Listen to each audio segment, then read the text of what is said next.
Welcome back to Drive Your Thoughts podcast. I'm your host, Master Coach Carrie Marshall, and it's time to go after those goals. Yeah, whether ready or not, life's coming hard, no breaks, no stop.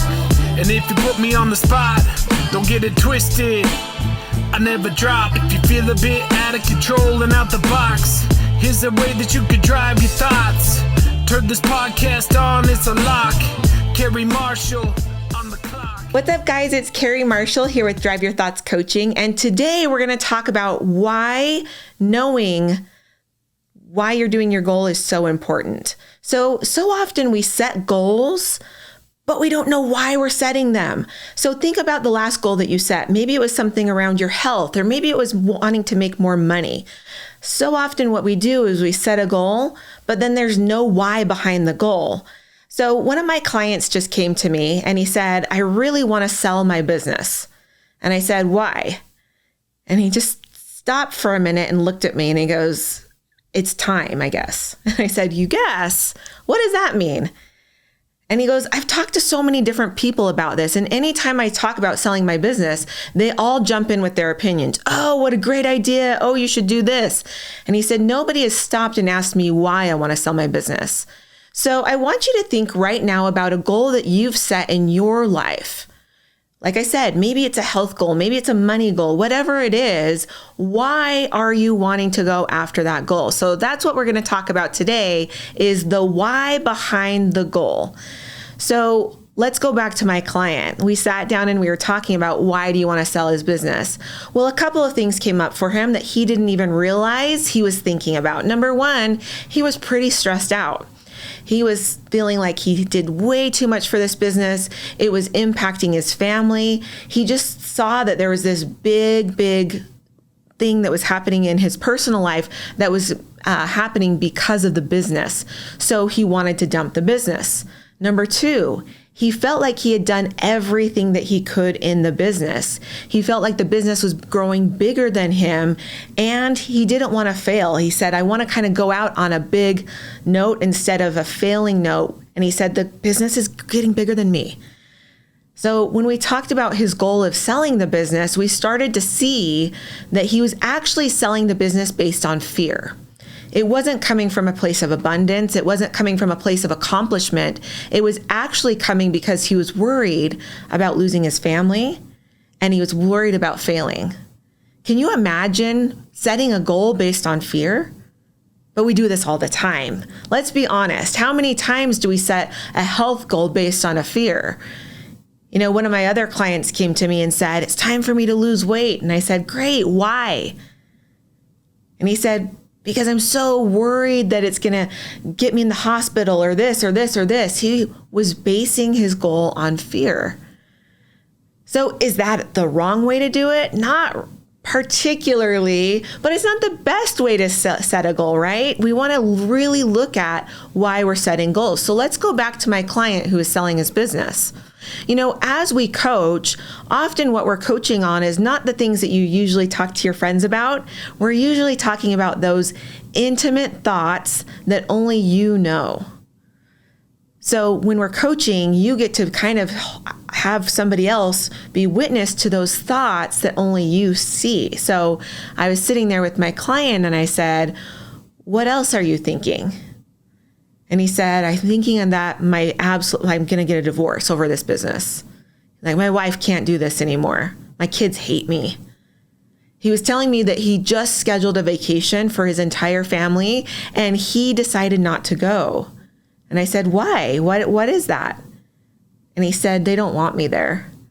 I'd much rather pay for the trip and have them have a great time than to go and actually ruin it for them. And he said, but I told them that I had to work. So once again, he's putting himself and his business up against his family, and he's doing it not intentionally, but that's what's happening. So the more that my client and I were able to talk, the more that we were seeing how his thought patterns were having him base goals on fear. Now, this wasn't his first time basing a goal off of a fear. He had done it over and over and over again. And so his belief was that fear was the motivator. Now, can fear be a motivator? Absolutely. But when we talk about coaching, sometimes what a coach does is help you see a different perspective. And so that's what I did with my client. As I said, how much better would it feel to still want to sell your business, but do it from a place of accomplishment? How much better would it feel to sell your business and have that goal to like go all in with your family because it's something that lights you up? You want to be with your wife. You want to be with your kids. You want to create relationships. And he said, yeah, that would be amazing, but I'd have to have belief that that could happen. So whenever we set goals, look at the why behind the goal. This is really easy to do. So if you're sitting thinking about a goal right now, I want you to just get out a piece of paper, get out your phone, and at the very top of the paper, put your goal and then put why with a question mark. Why this goal? I remember when I was going through coach certification, I really wanted to become a coach. And I did this exercise. Why do I want to become a coach? And on that paper, I put things like, I want to help people. I want to make an impact in their lives. I want to make money for our family. All of these things felt really good for me to go after the goal for. So I was able to go after the goal, not from a fear-based, but actually from this motivating way of just being really lit up. So if you're thinking about your goal and what you want, I want you to think about what is motivating you. Sometimes we set goals because other people are setting goals. This happens a lot in January. I don't know if anybody else feels that pressure January 1st to come up with a New Year's resolution. I see this all of the time. I actually have the biggest uptake in people wanting coaching, not in December, but January 1st through the 5th. They'll come and they'll say, I've got this resolution. And once again, I'll ask why. Why? Why do you have this? Well, doesn't everybody set a resolution? No, not everybody sets resolutions. And if you're setting it because everybody's doing it, that's absolutely the wrong place to be setting goals from. Because what's going to happen is January 15th and 16th and 17th is going to come along, or whatever day it is, and you're going to find obstacles that come up. So once again, biggest uptake in gym memberships is in January. By February 1st, most of those gym memberships have either been canceled or people are not showing up anymore. So why is that? Because they didn't have a why. Because they didn't know why to show up, and they didn't have a resolve for themselves. It was something that they thought they were supposed to do, or it was that everybody's doing it type of energy. So I want you to think about your goal and why you set the goal. Was it an everybody's doing it energy? I have a friend that got into NFTs and was really excited about it because his best friend was into it. Now, when we went back and started to look at why he was failing at this goal that he really wanted, it was because he wanted to spend time with his friend. Well, it wasn't that goal that got them to spend time together. And so he started to lack looking up and investing in things with his NFTs because he just really wasn't that interested in it. What he was interested in was spending time with his friend. And so he came to me and said, I'm not doing this goal and I really want to. But when we really started to peel off those layers, he didn't actually want that goal. What he wanted was to spend more time with his friend. And so when we could get more clear about the goal and the why behind the goal, then we could dive into creating actual goals that he was lit up about. So turns out the NFTs, of course, he kept them, but it's not his focus. His focus now is on friendships and creating really amazing experiences that can last a lifetime for him and his friends. So look at the goal once again and ask yourself, is this everybody's doing it? Did I not have any skin in the game?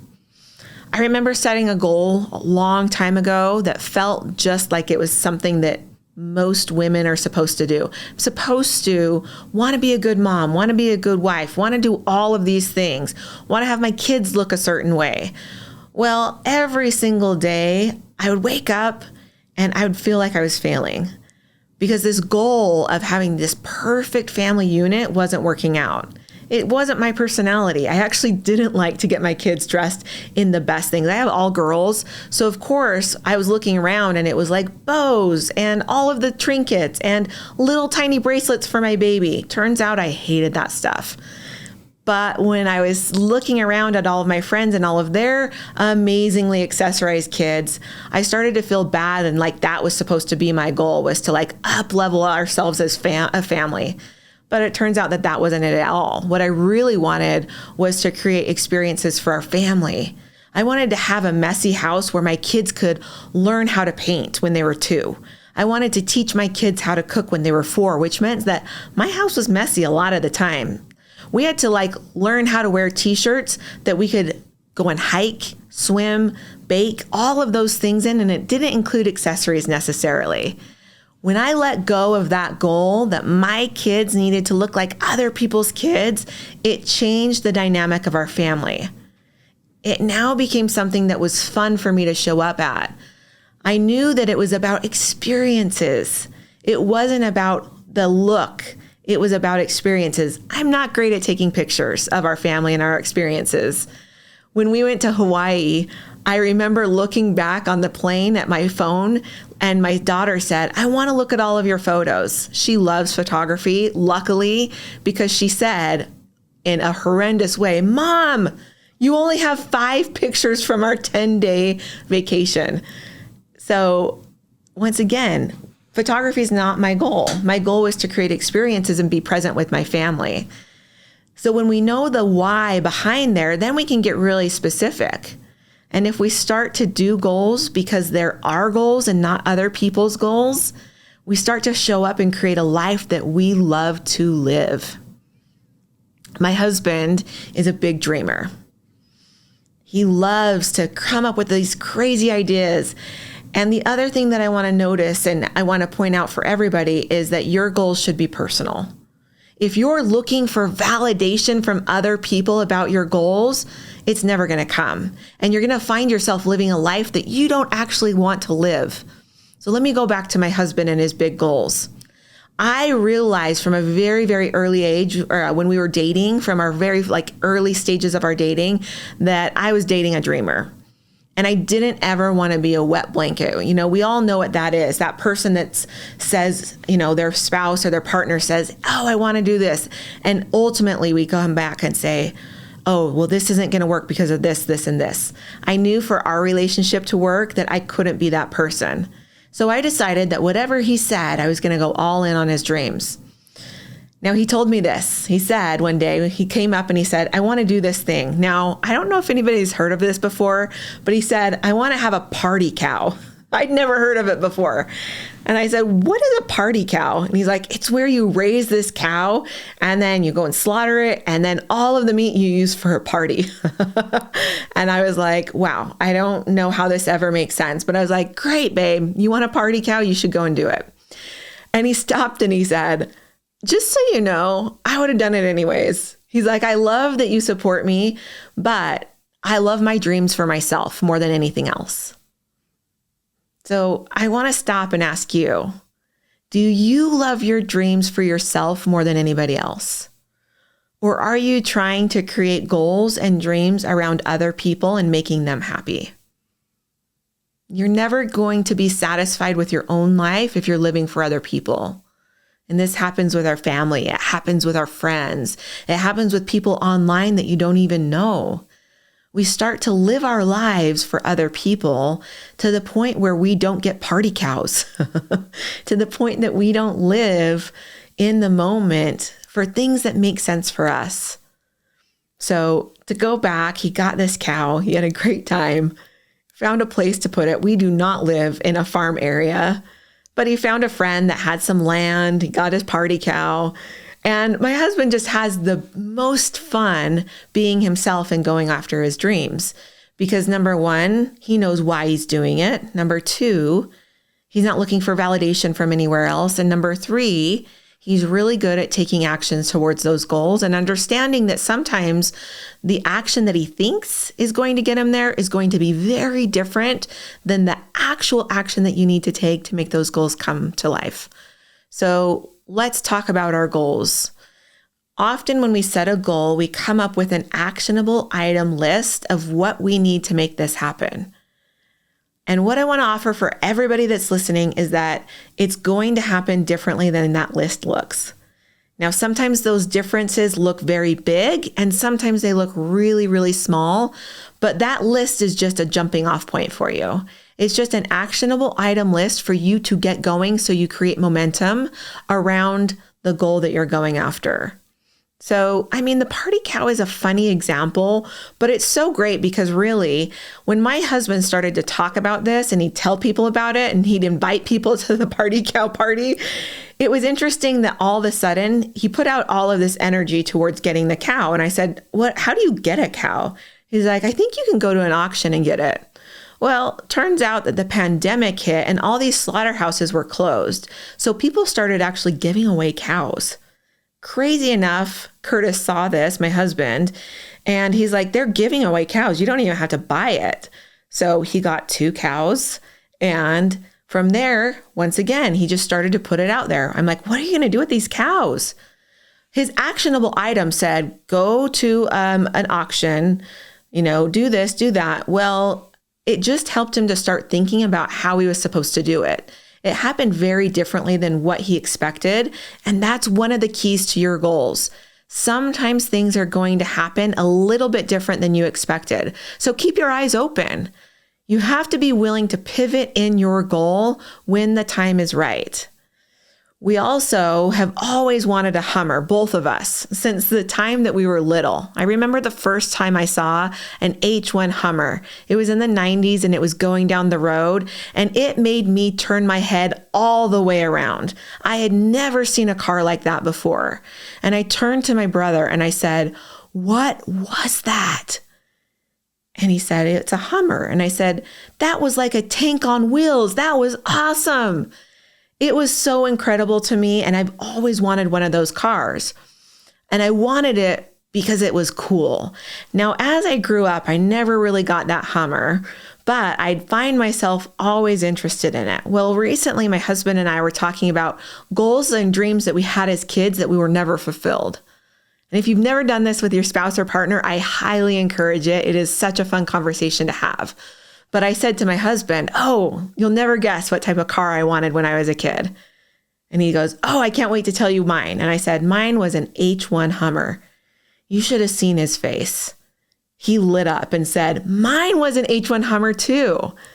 And so we kind of talked about it. And I said, "Why would we want to do this?"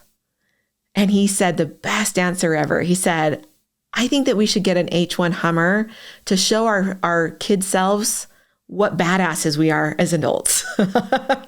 And that just lit me up. I thought, how fun. And he goes, "And how cool to show our kids that even sometimes when you dream, you're not necessarily going to get it right in the moment, but you never let go of those dreams. You can absolutely make dreams happen at any point in your life." And so we had the why. So then we had to go back and we had to say, okay, who is this for? Is this for Instagram? Is this for our friends? And we both decided that this was for us. We bought that Hummer. We went out and found one. Happened really fast, happened faster than either of us thought it would. But now we have this H1 Hummer. Turns out, totally embarrasses our kids. Definitely not their dream car. But it's so much fun for us to see that we have this dream car from our childhood that sits in our garage and in our driveway. It's one of the best things about being able to go after your dreams. So I want you today to really think about your dream and your goal and why you're doing it. Is it that thing that you've always wanted? Are you going after it for fear, like one of my clients? Or are you going after it for the reasons that feel like it's lighting you up? Are you doing it for yourself or are you doing it for others? And are you going after it being open to different possibilities happening along the way? I hope that this has been helpful as we talk about goals. And as you know, as a goal coach, this is what I do every single day is I help people go after that next big event or create that next big experience for themselves. So come and follow me at Drive Your Thoughts Coaching on Instagram and everywhere else that you can find me.